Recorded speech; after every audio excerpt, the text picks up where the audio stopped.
retour dans le Live TV Finance. Merci d'être avec nous pour le Chrono-CAC, donc l'ouverture de la Bourse de Paris. Avec vous ce matin, Antoine Quesada, trader, formateur et coach. Bonjour. Comment ouvre le CAC ce matin, Antoine ? Oui, bonjour. Écoutez, le CAC, il est sur un range déjà depuis une semaine, avec une résistance autour des 6070 points.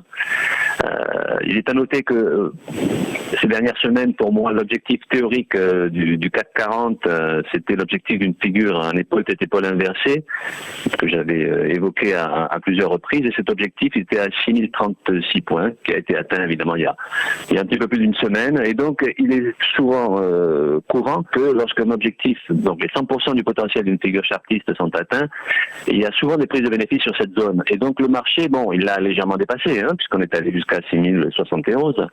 C'est une zone toujours compliquée à franchir, on le voit bien. Donc les 6070 points, 6065, 70 en fait, constituent donc la zone compliquée à franchir. Évidemment le CAC, on le sait, c'est une évidence, il est haussier depuis déjà pas mal de temps.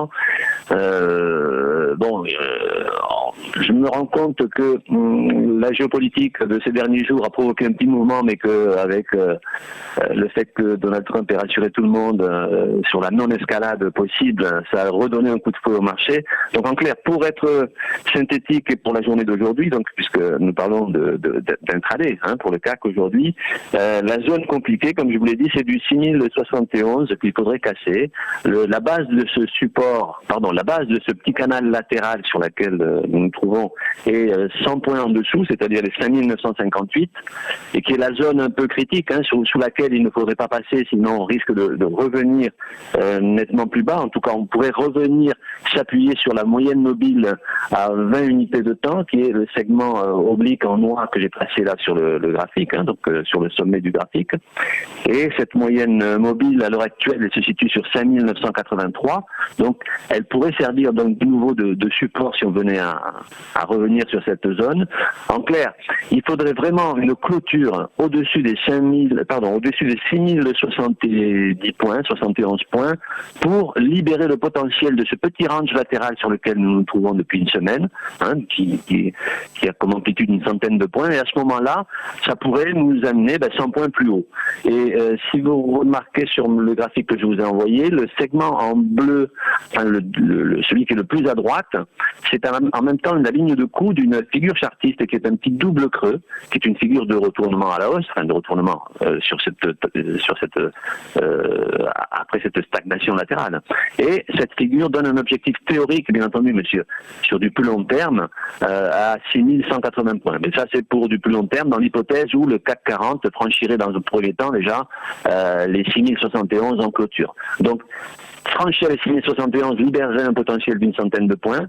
En revanche, c'est pas gagné puisque c'est une résistance assez importante. Alors nous avons une statistique importante cet après-midi à 14h30, c'est l'emploi américain, qui est susceptible peut-être d'impacter le marché pour aujourd'hui. Voilà ce que je peux vous dire. Mais en tout cas, il faudrait pouvoir se libérer des 6071 en clôture pour que le CAC puisse continuer à monter et atteindre une centaine de points de plus. Mais pour le moment, c'est pas fait. C'est une grosse résistance, cette zone-là, qui en même temps correspond à la partie supérieure de la bande de Bollinger si on est sur un graphique en chandelier japonais de 4 heures. Donc ça, pour les chartistes, ils sauront ce que je veux dire. Donc la résistance, elle est vraiment là. Donc à franchir et à surveiller. Merci beaucoup Antoine Quesada. Le Live TV Finance continue dans un instant. Le point stratégique de la semaine.